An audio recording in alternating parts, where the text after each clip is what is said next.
Schön, dass ihr heute mit dabei seid. Das ist wirklich fantastisch. Look, Leute, erstens kommt es anders, zweitens, als man denkt. Ich hatte vor, letzte Woche hier zu stehen, ging nicht. Anders gedacht. Look, der zeitlose Satz, erstens kommt es anders und zweitens, als man denkt, der hat sich in den letzten Wochen und Monaten leider und dieses Mal geopolitisch in Europa auf eine bekloppte Art und Weise bestätigt.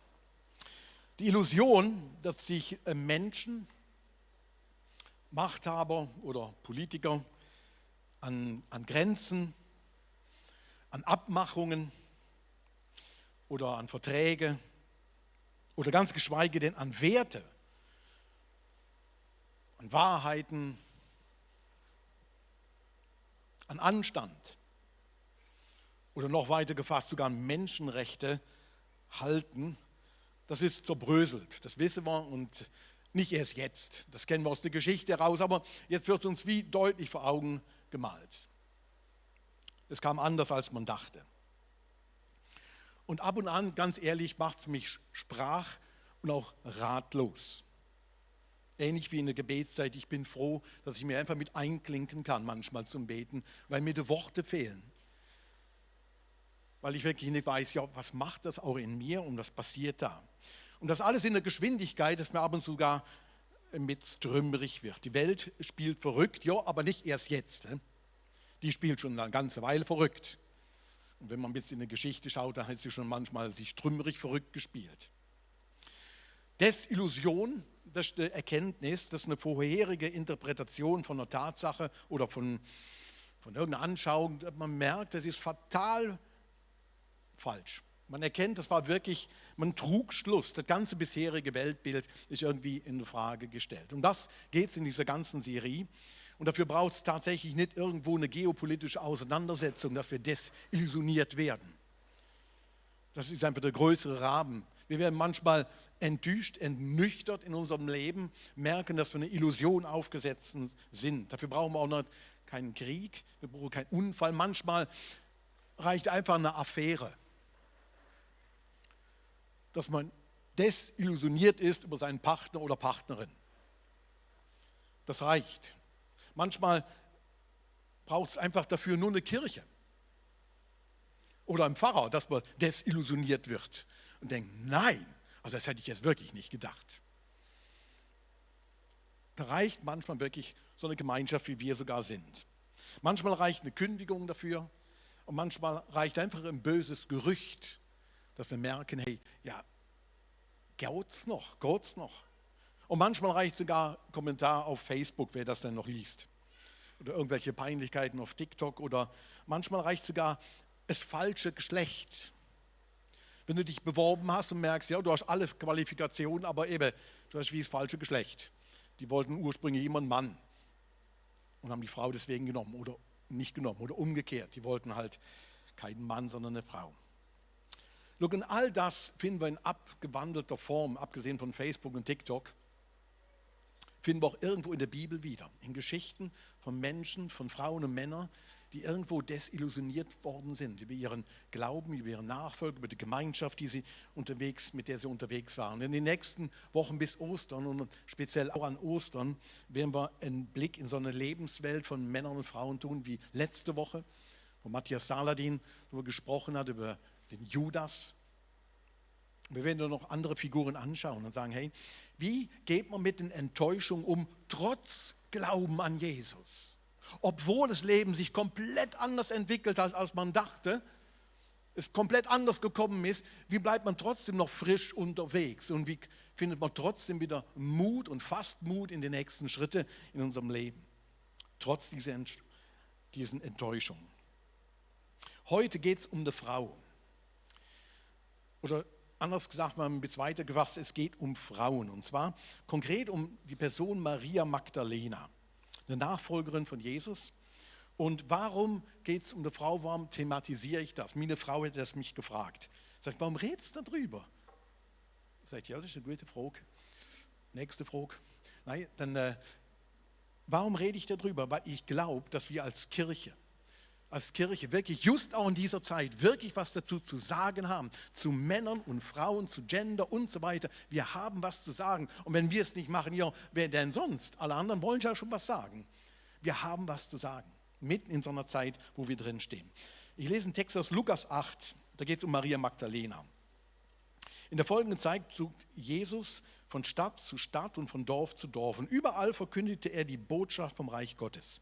Und dabei begleiteten ihn die 12 sowie einige Frauen, die von bösen Geistern und von Krankheiten geplagt gewesen waren und durch ihn Heilung gefunden hatten. Maria aus Magdala, aus der er 7 Dämonen ausgetrieben hatte, Johanna, die Frau des Zusas, eines Beamten des Herodes, sowie Susanna und viele andere.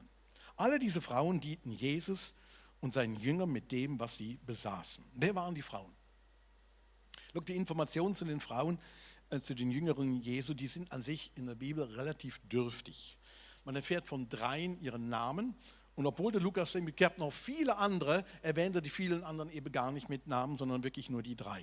Und die 3 müssen tatsächlich im Verhältnis zur damaligen Zeit wahrscheinlich wohlhabend gewesen sein, weil es heißt, sie dient mit ihrer Habe wirklich den ganzen Jüngerkreis. Das heißt, sie sorgten dafür für Essen und Trinken, für Unterkunft. Das war wirklich eine konkrete finanzielle Unterstützung für Jesus und all den ganzen Kreis und seine Gefährten. Und das ist ein bisschen eine außergewöhnliche Situation. Eine außergewöhnliche Situation, dass Frauen machen sich gemeinsam mit Jesus, mit so einem ganzen Männerclan auf den Weg. Sie verlassen mindestens zeitweise ihre Familien, ihre Herkunftsfamilien und ziehen mit und sorgen somit fürs Auskommen von den ganzen Leuten. Sie wollen dabei sein, wollen direkt mithören, wollen direkt am Geschehen dabei sein, wenn Wunder geschehen und wenn Jesus predigt und so weiter. Und unter ihnen ist ausgerechnet jetzt auch Maria Magdalena. Die Frau wird in allen Evangelien erwähnt. Und von daher können wir wirklich sicher sein, dass sie zu dem engeren Kreis von Jesus gehörte. Überall fällt ihr Name. Man geht davon aus, dass Maria Magdalena unverheiratet war. Warum? Weil Frauen wurden in der Regel immer im Kontext genannt von ihrem Ehemann. Sandrine, die Frau vom Raphael Caruso. Das wurde definiert über den Ehemann. Und hier heißt es explizit, nein, sie ist Maria aus Magdala. Hier wird der Herkunftsort von ihr genannt. Kein Mann, keine Familie, sondern der Ort, wo sie herkommt. Und deswegen geht man davon aus, sie war wahrscheinlich unverheiratet, war selbstständig und sie hatte Stutz, sie hatte Geld und unterstützte so damit.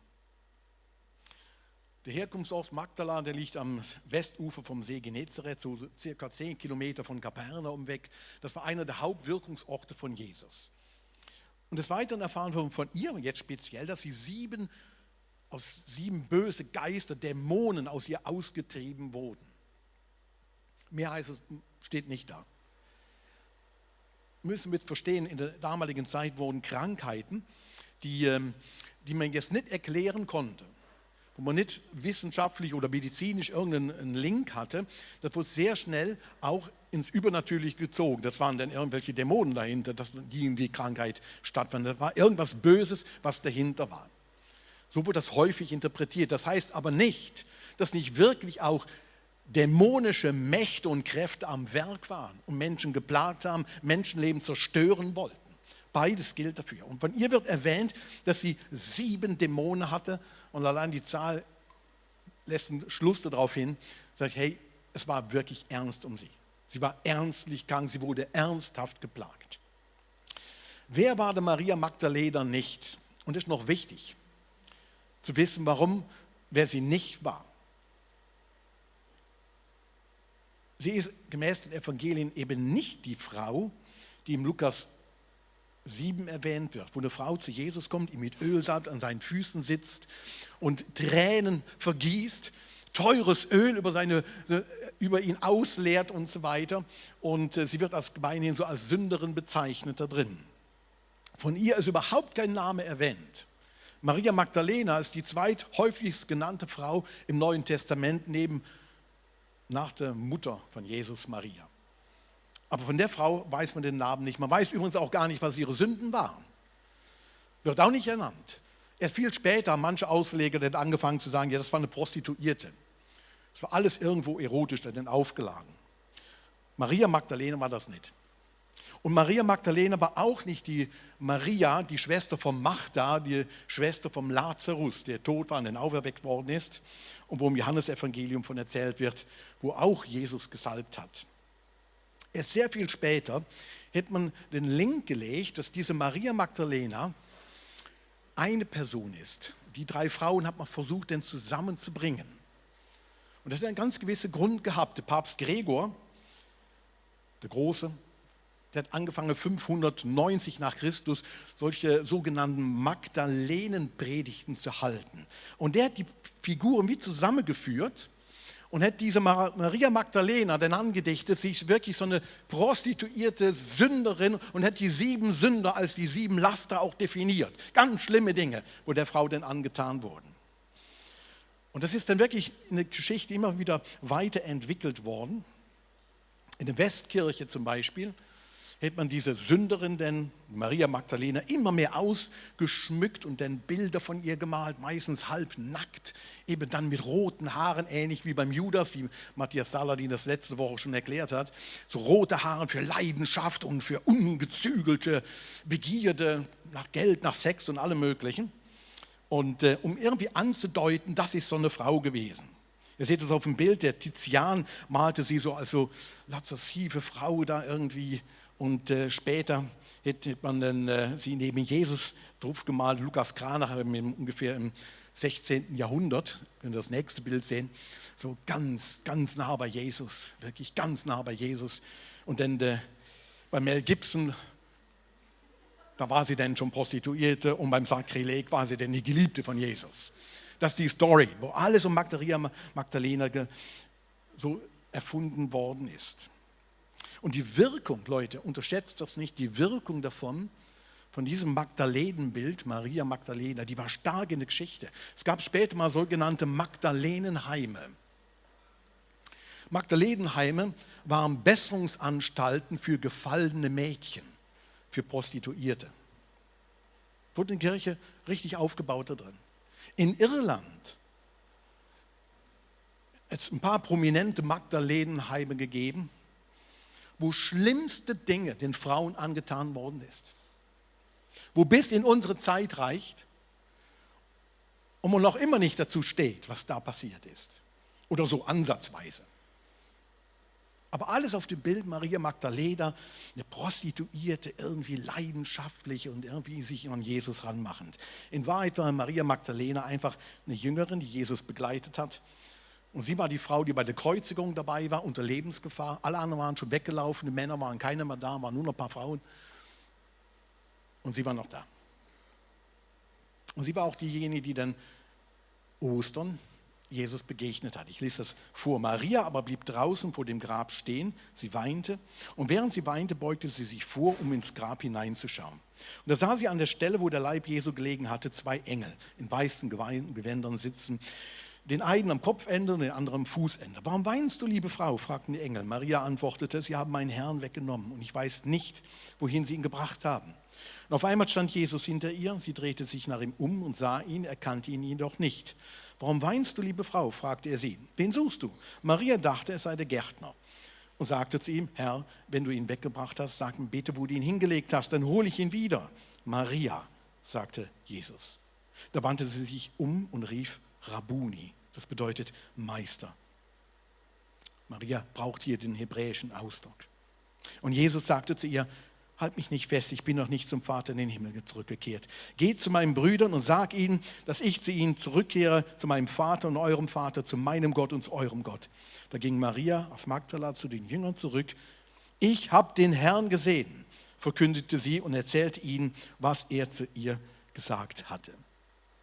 Die Szene wird in ganz vielen in der Kunstgeschichte dargestellt. Maria trifft auf Jesus und Jesus wird als Gärtner dargestellt mit der Schaufel. Das Symbol für einen Gärtner. Ganz viele Bilder davon. Daran hat sie ihn erkannt damals. Logisch, beste Gärtner. Aber ich finde es eine eindrückliche Szene. Eindrücklich. Sie spricht irgendwas von dieser Nähe, die Jesus und Maria Magdalena wirklich hatte. Und mit Fug und Recht kann man sagen, die Frau war eine, die gehörte zum engsten Jüngerkreis in der Phase, wo Jesus öffentlich tätig war. Und so erfährt sie auch folgerichtig als erstes, Jesus ist auferstanden. Und mehr noch, sie erhält von Jesus den persönlichen Auftrag, die frohe Botschaft den anderen weiterzugeben. Sie soll Zeugin sein von seiner Auferstehung. Und sie soll hingehen, sie soll den anderen Bescheid sagen. Sie wird die erste Predigerin vom Evangelium im Neuen Testament. Sie wird zur Apostolin von allen Aposteln danach. Apostolin von allen Aposteln. Maria Magdalena. Auch eine Kunstgeschichte ist das später immer wieder mal versucht darzustellen. Und es gibt in Norddeutschland, in Hildesheim, ist im Museum ein Albani-Psalter aus dem 12. Jahrhundert ausgestellt. Ganz wahnsinnig bebilderte, sehr schön bebilderte Bibel. Und da wird auch die Szene dargestellt, wie Maria Magdalena den 11 verbliebenen Jüngern predigt. Die Apostolin steht vor allen. Und wenn ihr es genau seht, sie steht so da. Zeigefinger nach oben als Symbol, sie ist die Lehrerin. Sie lehrt die anderen Apostel. Und das wird deutlich gemacht. Maria Magdalena, Apostolin der Apostel. Und das zeigt so, sie steht vor dieser ganzen Gruppe von Männern und diese Autorität, tschack. Ich aber sage euch. Und das war wirklich neu. Das ist wirklich neu gewesen. Bilden sich dann um Maria Magdalena hinterher ganz viele Legenden, wohin sie gegangen ist, meistens so im 11., 12. Jahrhundert an. Eine Legende sagt, sie ist dann mit der Maria, der Mutter von Kleophas und Martha und Lazarus zusammen auf dem Schiff nach Südfrankreich gefahren. Ja, ihr lacht, das ist wirklich so. Es wird erzählt davon und sie wird dann, später ist sie dann in Saint-Marie-de-la-Mar in der Camargue gelandet und hat dort gepredigt, Evangelium verkündet und so weiter. Sie wird als Apostolin von Frankreich in manchen Orten gehandelt. Wir freuen uns auf Camp nächstes Jahr. Südfrankreich. Eine andere Legende, die vielleicht ein bisschen wahrscheinlicher ist, sagt, dass sie mit der Maria, der Mutter von Jesus und Johannes, dann nach Ephesus gegangen ist und auch dort gestorben ist. Es gibt eine Grabstätte dort, wo lange verehrt worden ist von ihr. Und jetzt möchte ich euch einladen auf ein Gedankenspiel, hier und auch in Basel-Land. Nehmen wir mal an, das ist nicht wahnsinnig entscheidend für alles Weitere, aber nehmen wir doch mal an, sie ist wirklich nach Ephesus gegangen. Und dann ist sie dorthin, in diese kleine Kirche in Ephesus, die gegründet war, und man traf sich. Und wie das damals war, man hat sich getroffen und dann wurden Briefe vorgelesen von den anderen Kirchen, wo der Paulus schon geschrieben hatte und da schon geschrieben worden ist. Und dann wurden die Briefe ja reihum gereicht. Und jetzt sitzt sie in Ephesus mit den anderen da zusammen und stellt euch mal jetzt vor, jetzt sitzt sie da zusammen und dann wird der 1. Korintherbrief vorgelesen. 1. Korintherbrief, der war ungefähr 54, 55 nach Christus ist der geschrieben worden. Und sie sitzen jetzt da in Ephesus und hey, wir haben einen Brief von Paulus, der hatte Korinther geschrieben und wir dürfen ihn auch lesen. Und jetzt lesen sie ihn zusammen. Und jetzt lesen wir ihn zusammen. 1. Korinther 15. Ihr sitzt da zu dieser Botschaft, die ich so an euch weitergegeben habe, wie ich selbst sie empfing, gehören folgende entscheidenden Punkte. Christus ist in Übereinstimmung mit den Aussagen der Schrift für unsere Sünden gestorben. Er wurde begraben und 3 Tage danach hat Gott ihn von den Toten auferweckt. Auch das in Übereinstimmung mit der Schrift.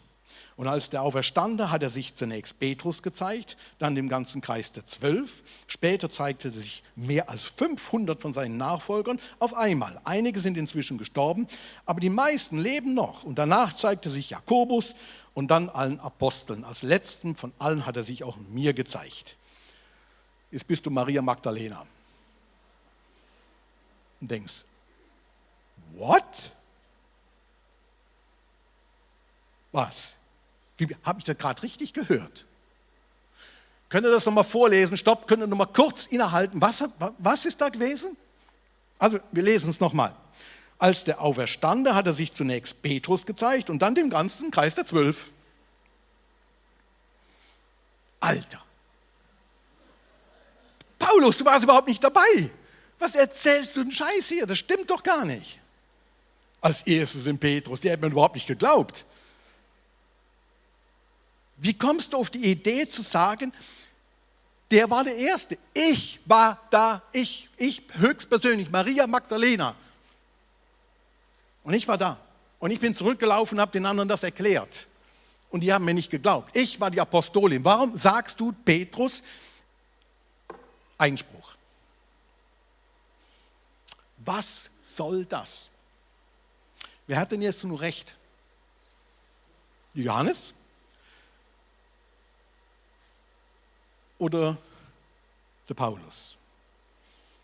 Das Johannesevangelium wurde ungefähr so 70 bis 100 nach Christus geschrieben. Viel später als der Korintherbrief, den Sie jetzt gerade davor gelesen haben. Leute, ich kann die Desillusioniertheit von der Maria Magdalena förmlich spüren. Die erste Person, die Jesus auferstanden gesehen hat. Eine Frau, die eine Nachricht überbringt an die anderen, der nicht geglaubt wird, die eine verrückte Lebensgeschichte hinter sich hat und sich aufgemacht hat, diesem Jesus zu folgen. Ich kann es förmlich spüren, wie sie da sitzt und zusammenzuckt und denkt, ey, die haben sie nicht alle. Wer hat denn jetzt recht? Ich glaube, es ist eine Ernüchterung und eine Enttäuschung, die ganz viele Frauen durch die Jahrhunderte bis in der Neuzeit wirklich miterlebt haben in der Kirchengeschichte. Männer, das sind die Wichtigen, die dürfen lehren, führen und leiten in der Kirche und auch daheim. Auch wenn es vielleicht ganz anders aussieht, aber sie dürfen das. Männer wollen, Männer gehören an der Macht. Von Gleichheit oder von, hey, wir sind Männer und Frauen. Null. Wie muss man jetzt die Geschichte von Maria Magdalena lesen? War sie jetzt wirklich der Apostolin, die erste? Von Jesus beauftragt und bevollmächtigt oder eben nicht? Look, Leute, in der patriarchalen Gesellschaft der damaligen Zeit, von den Griechen und von den Römern, waren Frauen, ich habe das vor kurzem mal gesagt, an sich unmündige Personen, rechtlich komplett unmündig. Und auch ihr Zeugnis, wenn sie was erzählten, es war normal, dass man ihnen nicht glaubte.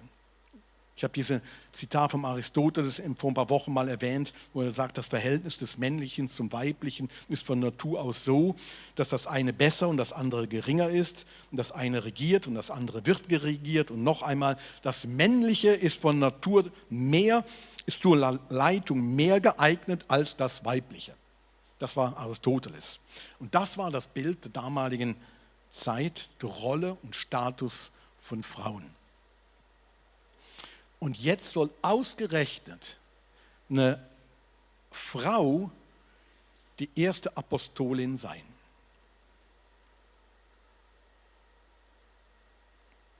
Wer hat recht, Paulus oder Johannes? Ich sage euch was, ich glaube, der Johannes hat recht. Und es ist extrem wichtig, wie wir die Bibel lesen. Dass der Johannes nämlich explizit eine Frau erwähnt, zudem, sie durfte damals noch bekannt sein. Man kannte die wahrscheinlich, ohne weiteres noch. Dass die zuerst einen Auferstandenen sieht und dann hinterher von dem erzählt und dann zu Prediger wird, das ist für die damaligen Umstände so außergewöhnlich, dass es historisch nämlich höchstwahrscheinlich genau so war. Dass es genau deswegen so war. Denn glaubwürdiger wurde der Bericht von Johannes durch die Erwähnung von der Maria Magdalena nicht, im Gegenteil. Er wurde sogar unglaubwürdiger dadurch. Fragwürdig, eine Frau, echt jetzt? Eine Frau? Eine Frau, die soll die neue Religion wurde zuerst von einer Frau erzählt, verkündigt. Hört sich sehr schräg an. Das war das damalige Bild davon. Wenn du dir als Autor, zum Beispiel als Johannes, überlegst, wie kannst du glaubwürdig den Bericht von damals schreiben? Dass Leute wirklich dir glauben, sagen, hey, das hat sich so ereignet. Dann dichtest du nicht eine Frau hinzu, sondern das erwähnst du nur, wenn es wirklich so war. Weil jeder wird sagen, eine Frau, macht doch gar keinen Sinn. Und Johannes macht das, weil er sagt, so ist es gewesen, so ist es wirklich gewesen. Und er wusste, Hätte die Frau weggelassen, sein Bericht wäre sogar glaubwürdiger gewesen in der damaligen Zeit. Aber er lässt sie nicht weg und sagt, nein, das ist die Erste, die das verkündigt hat. Das ist die Erste. Eine Frau wurde von Jesus beauftragt. Und der Paulus, der lässt sie weg, wenn er auf Korinther schreibt. Warum? Warum macht er so anders? Weil die erste Kirche war wirklich in der Debatte drin. Wer darf leiten? Wer sind Apostel? Wer sind die Propheten? Wer sind Hirten? Und das in einer kompletten so einer Welt, wo Frauen gar nichts galten. Die waren mitten noch in der Findung von der ganzen Situation, obwohl es schon Aposteln gab, zum Beispiel Phoebe, Junia und so weiter und so fort. Die Rollenverteilung war eine komplett andere. Und der Paulus tut komplett woanders anknüpfen. Und sagt, look, wir sind noch mittendrin. Wir haben andere Probleme und die Rollenverteilung tut er irgendwie wie anders darlegen. Und das hielt sich eine ziemlich lange Zeit. Leute, die Probleme fangen dann an, wenn wir solche Aufteilungen, so Rollenaufteilungen, von der Idee bestimmt sind, dass Männer und Frauen wesensmäßig so unterschiedlich sind, dass Gott ihnen auch ganz unterschiedliche Rollen zugedacht hat.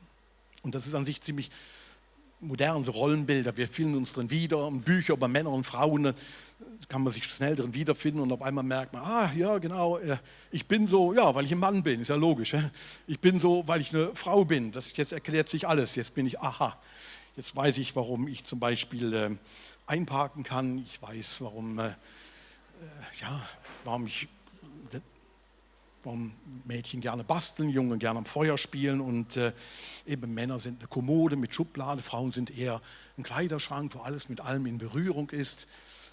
Und so tut man das irgendwie sich zusammenbauen und sagen, das hilft ja auch irgendwie dem, sich einzuordnen. Eben, ja, Indianer kennen keinen Schmerz und eine Squaw, die weint und so weiter und so fort. Leute, ich sage nicht, dass es nicht Unterschiede gibt. Es gibt sehr wohl Unterschiede und nicht nur aus soziologischen Gründen. Die große Debatte in unserer Gesellschaft momentan, Kultur oder Natur. Nein, ja, wir haben Geschlechtschromosome, die bestimmen unser Werdegang, die bestimmen ganz gewisse Dinge. Das ist so. Es gibt wirklich Unterschiede. Ganz biologisch. Vielleicht müssen wir Veronika Schmidt nochmal einladen, die Sexologin. Die hat damals so Bilder gezeigt dann hier und alle waren entsetzt. Aber die kann das gut erklären. Nein, Leute, problematisch wird es, wenn wir solche Rollenzuschreibung geistlich auf einmal anfangen zu interpretieren. Und das ist so. Der Mann musste Familie führen, er muss entscheiden, seine Frau leiten, ansonsten widerstrebt das Gottes Ordnung. Und wenn ein Mann Widerspruch einlegt und laut wird, dann heißt das, er ist charakterstark. Und wenn eine Frau das tut, dann ist er aufmüpfig. Und wenn ein Junge aggressiv ist, dann ist er halt ein Bub. Und ein Mädchen ist dann halt zickig. Und so hat man in der ganzen Geschichte ganz viele Rollenbilder immer wieder verteilt und hat gesagt, nein, das dürfen Frauen nicht. Frauen durften ganz lange keine Piloten sein. Warum? Wegen ihrem Zyklus, dann sind sie unberechenbar. Das im Ernst. Frauen durften ganz lange nicht Skispringen. Skifahren schon, aber nicht Skispringen. Warum? Weil meine Wissenschaft der Meinung war, dass sie dann unfruchtbar werden. Und das hat man immer überhöht. Ja, das ist so, da kann man dann mit Bibelversen noch untermalen. Ich möchte zum Schluss euch einen Vers vorlesen aus 1. Petrus 3, wo der Petrus auch mal über Männer und Frauen schreibt. Desgleichen ihr Männer lebt vernünftig mit ihnen, den Frauen, zusammen und gebt dem weiblichen Geschlecht als dem Schwächeren Ehre, denen, die Miterben der Gnade des Lebens sind, auf dass euer gemeinsames Gebet nicht verhindert wird. Und da wird explizit gesagt, Frauen sind das schwächere Geschlecht. Und versucht bitte erst gar nicht, das jetzt irgendwie umzudeuten im Sinne von, ja, das ist ja nicht negativ, das heißt mehr sensibel sein, empfindlich sein oder feinfühliger sein. Nein, der Petrus meinte das so, wie es da steht. Die sind schwächer, Punkt. Das war die damalige Weltanschauung. Frauen sind schwächer, die sind weniger gut. Die dürfen nicht allein entscheiden, wählen lassen, das ist eine ganz schlechte Idee und so weiter. Das war die vorgängige Meinung. Das hat sich zum Teil in der Kirche bis in die Neuzeit gehalten. Was ist die Aussage vom 1. Petrus 3? Denn Maria Magdalena, bin überzeugt, hätte sie den Vers auch mitlesen können. Sie hätte sich gefreut darüber. Nicht darüber, weil der Petrus schreibt, Frauen sind ein schwächeres Gefäß. Das wusste sie von der damaligen Zeit, die hatte man auch nicht geglaubt, sondern sie hätte sich darüber gefreut, über den Satz, dass wir Erben sind. Erben der Gnade, und das ist wichtiger als aller Unterschied. Männer und Frauen sind gleichwohl Erben von der Gnade Gottes und können aus dem Grund auch alles wahrnehmen und können aus dem Grund Apostolinnen werden, können aus dem Grund Lehrer werden. Wenn man die damalige selbstverständliche Vorstellung von der Frauen und Männer von dem Vers rausstellt und sagt, ja, das hat was mit göttlicher Ordnung zu tun, ihr Lieben, dann nehmen wir die Bibel nicht mehr ernst, sondern lesen sie nur noch wörtlich. Aber wir müssen die Bibel ernst nehmen. Und dann hat sie in unserer Zeit, just in unserer Zeit, wirklich enorm viel zu sagen. Und deswegen zum Schluss, liebe Frauen unter uns, da können wir mal kurz die Hand heben, alle Frauen, dass ich mal ein bisschen so, 50% ungefähr, stimmt. Nein, du musst nicht die Hand heben, Josh. Liebe Frauen, ich möchte euch als allererstes sagen, ich finde es schade und ich entschuldige mich auch dafür, dass auch in der Kirche über all die Jahrhunderte Frauen als was Schwächeres dargestellt worden sind, die nicht leiden können und nicht leiden sollten und weniger auch gefördert worden sind. Das ist falsch. Und liebe Frauen hier im ICF Basel, ICF Basel-Land, oder wenn du einen Podcast als Frau jetzt im Nachhinein anschaust, liebe Frauen, wir wollen eine Kirche sein, die Frauen und Männer gleichwertig behandelt und gleichwertig auch fördert. Und wir wollen besser drin werden. Wir wollen wirklich besser drin werden. Und deswegen, liebe Frauen, helft uns Männern auch dabei, auch als Kirche. Weil ich glaube, da liegt ein Riesenschatz, eine Riesengelegenheit, just in der Zeit, wo wir drin sind. Und liebe Männer, ich ermutige euch wirklich zum Bibellesen. Ja, lest Bibel und lest Bibel auch mit dem historischen Verständnis. Nehmt sie ernst und nicht alles darin wörtlich, aber ernst. Lest wirklich nach da drin.